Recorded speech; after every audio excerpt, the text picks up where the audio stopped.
Hello everyone, welcome to Educom. दोस्तों, Educom पर आपका स्वागत है। तो हमने अपनी जो इंडियन पॉलिटी एंड गवर्नेंस की सीरीज जो हम कंटिन्यू कर रहे थे, उसी श्रृंखला में आज हमारा ये तीसरा लेक्चर है। कल की जो हमारी चर्चा थी, वहां पर हमने इंडियन कॉन्स्टिट्यूशन का जो हिस्टोरिकल बैकग्राउंड है, उसमें हमने कुछ एक्ट पढ़े थे, जिसमें 1773 का रेगुलेटिंग एक्ट, 1786 का पिट्स इंडिया अधिनियम और 1833 का चार्टर अधिनियम सम्मिलित है।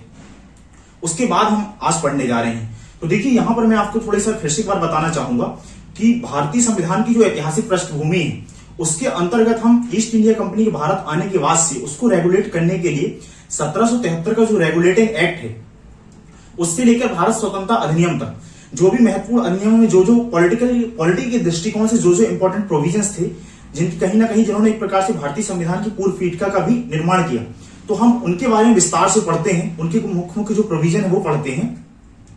तो उसको हम कंटिन्यू कर रहे हैं। साथ ही दोस्तों, मैं एक चीज और बताना चाहूंगा आपको कि 1773 के रेगुलेटिंग एक्ट से लेके जो हमने 3 एक्ट कल पढ़े थे, और आज जो हमारा 1853 का चार्टर अधिनियम है, उसके बाद क्या होता है 1857 की क्रांति।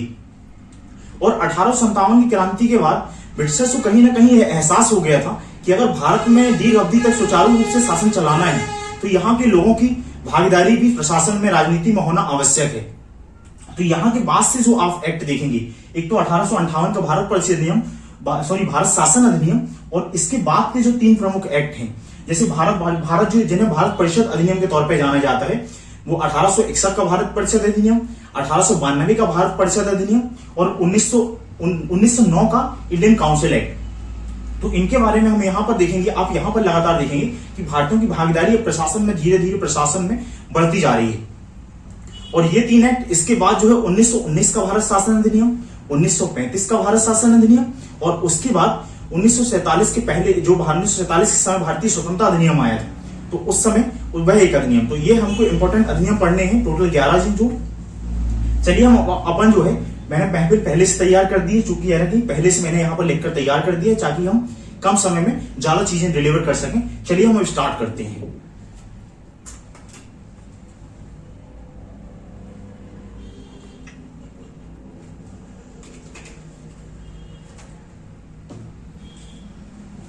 तो देखिए, जो 1853 का चार्टर अधिनियम है, ये जो चार्टर एक्ट की जो श्रृंखला थी, जो 1773 से स्टार्ट हुए थे, उसमें आया हुआ ये अंतिम अधिनियम था।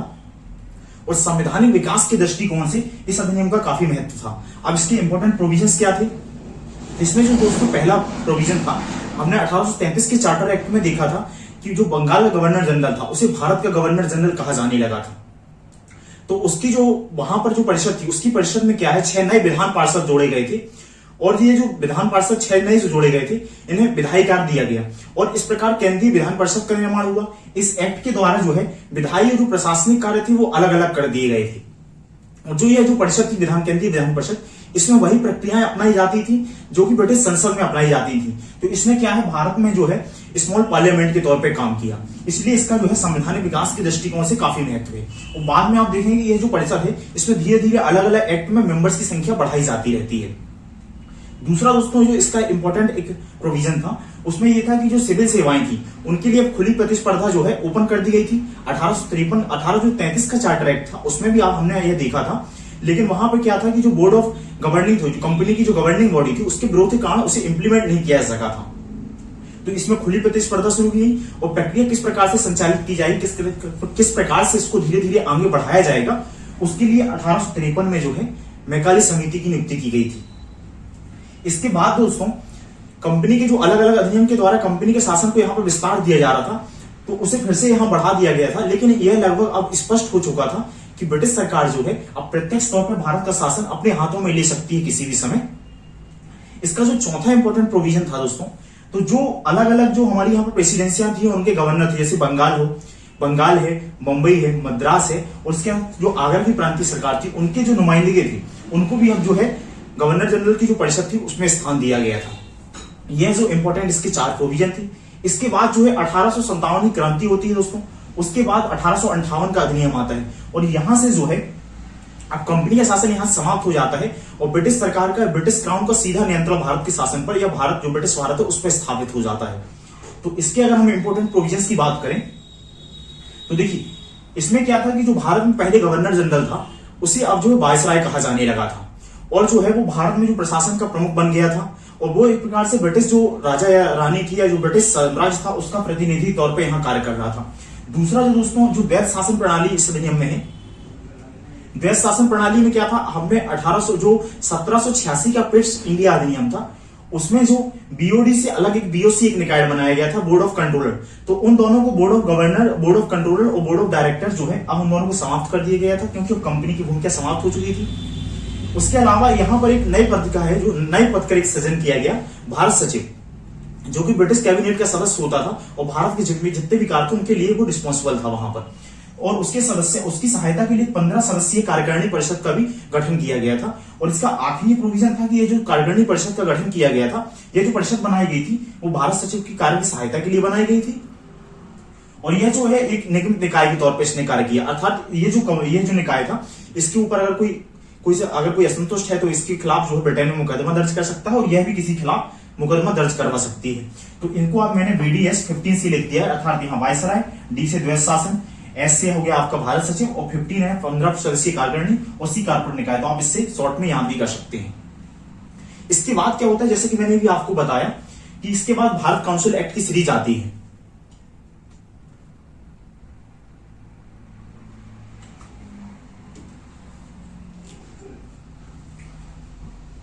तो इसमें जो हमारा जो इंडियन काउंसिल एक्ट है, उसमें जो हमारा पहला एक्ट है 1861 का भारत परिषद में, दोस्तों इसका कॉन्स्टिट्यूशनल और जो है प्रशासनिक विकास की दृष्टिकोण से, संवैधानिक और प्रशासनिक विकास की दृष्टिकोण से इसका काफी महत्वपूर्ण योगदान है। इसके अगर हम अब इसके योगदान क्यों है, क्योंकि इसके प्रोविजन में हम देखते हैं। इसमें पहली बार क्या हुआ कि गैर सरकारी जो प्रतिनिधि थे उनको शामिल करने की प्रक्रिया शामिल की गई। 1862 में बनारस के राजा, पटियाला के महाराजा और संत दिनकर राव को शामिल किया गया था गैर सरकारी प्रतिनिधि के तौर पर वायसराय की काउंसिल में। उसके अलावा दोस्तों जो विकेंद्रीकरण की प्रक्रिया स्टार्ट की गई, कल मैंने आपको बताया था 1833 का जब हम चार्टर एक्ट पढ़ रहे थे केंद्रीकरण के बारे में, तो उसमें क्या था, जो हमारी 1773 के रेगुलेटिंग एक्ट से ब्रिटिश भारत में जो केंद्रीय प्रशासन की नींव रखी गई थी, वो 1833 का जो चार्टर एक्ट है उसमें पीक पर पहुंच गई थी। तो उसके बाद जो है इस एक्ट में 1861 के बाद के जो एक्ट है, यहां से विकेंद्रीकरण की प्रणाली शुरू की गई, और धीरे धीरे आप देखते हैं कि फिर स्टेट प्रांतीय लेवल में प्रशासन आता है, और जो हमारा थर्ड टायर है उसका भी वहां पर विकास होता है लॉर्ड मेयो के टाइम से, हिस्ट्री में आपका विषय। तो यहाँ विकेंद्रीकरण में क्या हुआ था कि जो बंगाल और मद्रास की जो विधायिका संबंधी जो शक्तियां थी उनको वापस लौटा दिया गया था। तो इसी प्रकार से विकेंद्रीकरण भी इसमें एक महत्वपूर्ण प्रोविजन था। इसके साथ ही साथियों जो हमारा विधान परिषद है, राज्यों में जो प्रांतीय स्तर की सरकार थी, वहां पर बंगाल में, उत्तर पश्चिमी सीमा प्रांत में और बिहार में आपका विधान परिषद का स्थापना की गई थी 1862 में, 66 में और 1897 में। अब ये विधान परिषद क्या है, देखिए जब हम आगे पढ़ेंगे, जैसे कि जो संसद है, संसद में 2 सदन है, एक लोकसभा निचला सदन और दूसरी सदन जो राज्यसभा है। इसी तरह आप कुछ राज्यों में देखेंगे तो राज्यों में भी 2 सदन आपको देखने को मिलेंगे। जो निचला सदन है वो विधानमंडल कहलाता है और ऊपरी सदन जो है विधान परिषद है। अब इसके आगे जो भी प्रक्रिया है, इनकी अंदर की क्या क्या कार्य प्रणाली है, वो आने वाले जब हम रिलेवेंट टॉपिक पढ़ेंगे सेंट्रल गवर्नमेंट और उसके बाद स्टेट गवर्नमेंट भाग 6, तो उसमें हम विस्तार से पढ़ेंगे। तो वहां से इसकी शुरुआत की गई थी। अब देखिए ये जो प्रोविजंस हैं, एक तो आपको प्रीलिम्स के दृष्टिकोण से प्रोविजन याद रखना है, मेंस की जब आप आंसर लिखते हैं तो उसकी बुनियाद क्या थी, उनका उद्भव कहां से हुआ था, किसी पर अगर किसी टॉपिक्स पर क्वेश्चन आता है तो आप उठाकर इन एक्ट को वहां पर वैल्यू एडिशन के तौर पर लिख सकते हैं। या जब भी अगर आप कोई कॉन्स्टिट्यूशनल या पॉलिटिकल मैटर पे आप ऐसे वगैरह लिखते हैं तो वहां पर भी आप इन चीजों का उपयोग कर सकते हैं। इसका जो चौथा दोस्तों प्रोविजन था कि यहाँ पर पोर्टफोलियो प्रणाली की शुरुआत की गई थी, और वायसराय को जो है नियम कानून बनाने की शक्तियां उसमें थोड़ा सा और इजाफा किया गया था। पोर्टफोलियो प्रणाली क्या थी कि जो वायसराय की परिषद में अलग अलग जो विभाग के प्रमुख थे, उनके पास अब यह अधिकार था कि वह जो थे अपने विभाग के लिए आखिरी आदेश पारित कर सकते थे और अपने विभाग का संचालन कर सकते थे। तो एक प्रकार से जो प्रशासनिक जो एक प्रकार से विभाग वाली जो प्रणाली है, विभागीय प्रणाली है, उसकी शुरुआत हुई, उसे हम पोर्टफोलियो प्रणाली के तौर पर जानते हैं। आखिरी दोस्तों इसका जो एक प्रोविजन था, इसमें अध्यादेश की शुरुआत की गई थी इस अधिनियम के द्वारा, अर्थात जो भारत का वायसराय था वह अब अध्यादेश जारी कर सकता था। अब अगर आप मॉडर्न पॉलिटिक्स में अगर आप देखेंगे, हमारा जो मॉडर्न डे अभी हमारी जो व्यवस्था है उसमें जैसे केंद्र के स्तर पर राष्ट्रपति हैं, उनको भारतीय संविधान के अनुच्छेद 123 में वे अध्यादेश जारी कर सकते हैं, और राज्य सरकार में राज्यपाल है 213 में अध्यादेश जारी कर सकते हैं।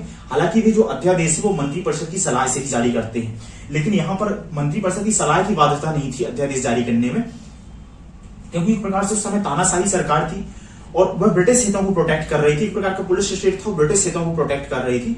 तो जो निर्वाचित प्रतिनिधि उनकी सलाह न मानकर राज्य वायसराय को जब लगे तो वह किसी विषय पर अध्यादेश जारी कर सकता था।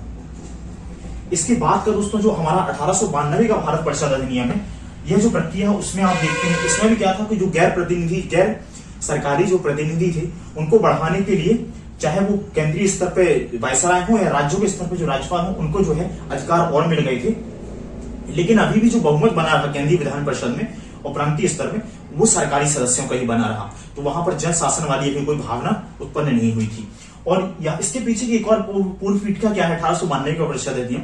अगर आप देखें 1860 के बाद जो है ये हमारा 19वीं शताब्दी का दूसरा वाला फेज है, जहां से 1857 की क्रांति से विभिन्न सामाजिक सुधार आंदोलन होते हैं। अलग अलग स्तर पर जो राजनीतिक समाज, चाहे इंडियन एसोसिएशन हो, बंगाल इंडिया एसोसिएशन हो, इसी प्रकार जो मद्रास में लोकेटेड कुछ ऑर्गेनाइजेशन है, ज्यादातर बंगाल में लोकेटेड है और कुछ बॉम्बे में लोकेटेड है, तो उनका बनना स्टार्ट हो गया था। बाद में उन सबको जो प्रतिनिधि थे उन्होंने मिलकर 1885 में भारतीय राष्ट्रीय कांग्रेस की स्थापना की थी।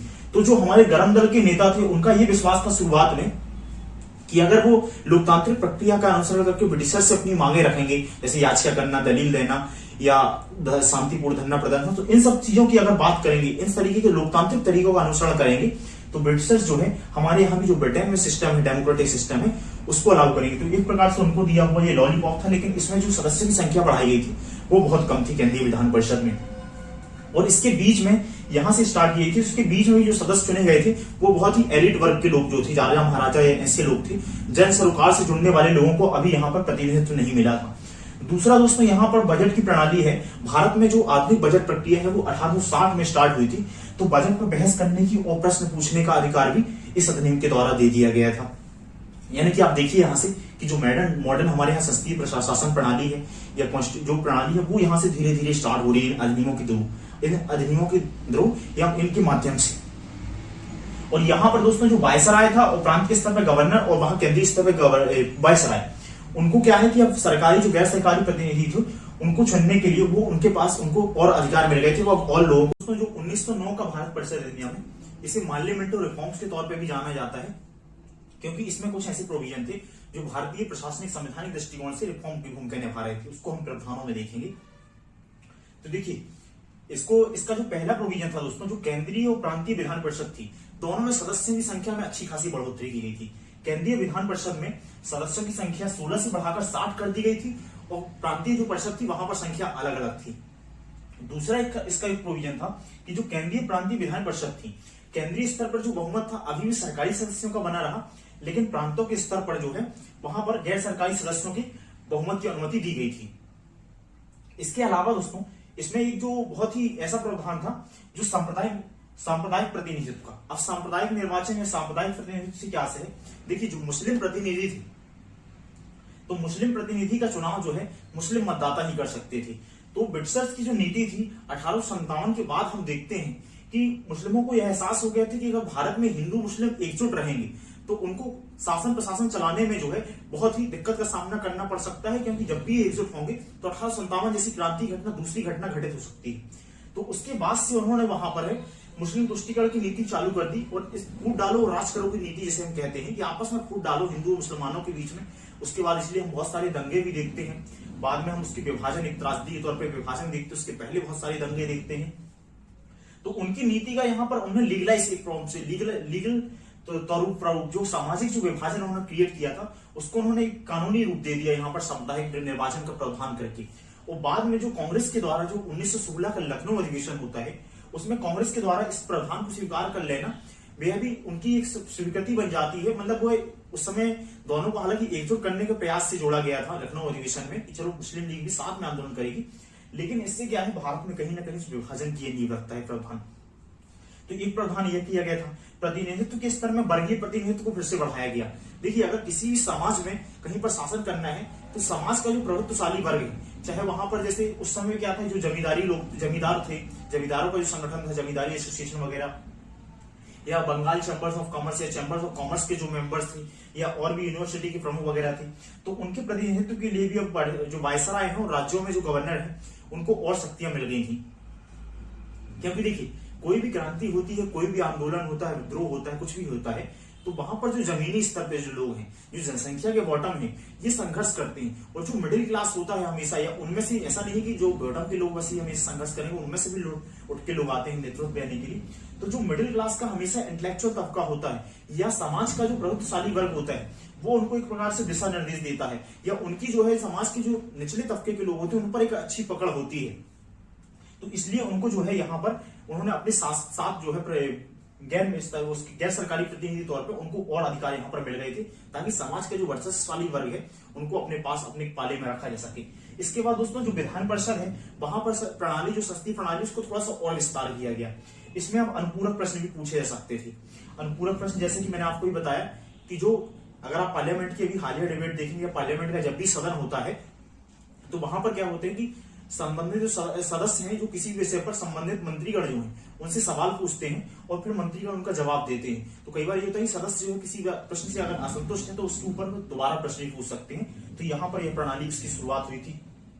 साथ ही इसका जो एक आखिरी प्रोविजन था कि वायसराय की परिषद के साथ था, उससे एसोसिएशन का अधिकार मिल गया था, और उससे मतलब एसोसिएशन का प्रावधान किया गया था। और उसी के तहत जो स्वतंत्र प्रसाद सिन्हा, उनको पहले विधि सदस्य के तौर पे वायसराय की परिषद में शामिल किया गया था। इसको याद करने के लिए मैंने यहाँ पर लिख दिया है 2 केंद्रीय प्रांतीय इक्वल टू 2 प्रतिनिधि, अर्थात 2 बार केंद्रीय प्रांतीय विधान परिषद से संबंधित प्रावधान, 2 बार प्रतिनिधित्व प्रावधान, एक सांप्रदायिक प्रतिनिधित्व और एक वर्गीय प्रतिनिधित्व, और यहाँ पर क्वेश्चन यानी कि अनुपूरक प्रश्न वगैरह पूछने का प्रावधान, और यहाँ पर एसोसिएशन बनाने की बात और स्वतंत्र प्रसाद सिन्हा।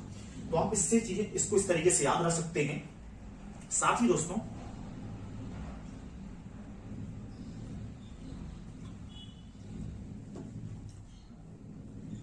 भारतीय संविधान की जो ऐतिहासिक पृष्ठभूमि हमको जो पढ़ रहे थे, उसमें हमारा एक लेक्चर और होगा, उसमें हम देखेंगे एक चर्चा हमारी और होने वाली है। जो चर्चा हमारी कल होगी, उसमें जो 1919 का भारत शासन अधिनियम है, 1935 का भारत शासन अधिनियम है और भारतीय स्वतंत्रता अधिनियम है, इन 3 अधिनियम में जो भी प्रमुख प्रावधान है, हम उनके बारे में थोड़ा सा और जिक्र करेंगे, उनको देखेंगे कि उनकी क्या क्या विशेषताएं थी। तो अगर ये देखिए ये जो भी एक्ट है या जो भी याद करने वाली इंफॉर्मेशन है, अगर आप सीरियस तैयारी में लगे हो, कोई भी एग्जाम की तैयारी, तो आपको सीरियस ही करनी पड़ती है। तो जो याद करने वाली इंफॉर्मेशन है, चाहे वो पॉलिटी में जैसे ये एक्ट वगैरह के जो प्रोविजन से आपको याद करना है, इंपॉर्टेंट आर्टिकल्स वगैरह हैं, इंपॉर्टेंट अमेंडमेंट्स वगैरह हैं, इंपॉर्टेंट रिपोर्ट्स वगैरह हैं, इंडेक्स हैं, इसी प्रकार चाहे वो कोई भी सब्जेक्ट हो, हिस्ट्री हो, ज्योग्राफी हो, पॉलिटी हो, इकोनॉमी हो, ecology, science, tech, environment, current affair, तो उन सभी जो याद करने वाली जो चीजें इंफॉर्मेशन है, जैसे मैप्स वगैरह है, रिवर्स वगैरह है, इन चीजों को आप अभी से याद करते चलिए। अन्यथा होता क्या है, प्रीलिम्स के 1-2 महीने पहले आपके ऊपर बर्डन काफी सारा आ जाता है। फिर आपको उस समय टेस्ट सीरीज वगैरह में भी अगर आपका अच्छे स्कोर नहीं आता है, आप चीजों को बैलेंस नहीं कर पाते, संतुलित नहीं कर पाते, वहां पर बैकफायर करने की ज्यादा संभावना होती है। और बहुत सारे बच्चों का ये होता है कि प्रीलिम्स के पहले ही हार मान लेना, या बहुत, तो वो जो प्रणाली, वो चीजें आपके साथ ना हो, इसलिए आप अभी से आप सिंसियर बने रहिए। तो थैंक यू दोस्तों, थैंक यू सो मच, और कल फिर हम मिलेंगे इस सीरीज के नेक्स्ट लेक्चर के साथ। Thank you.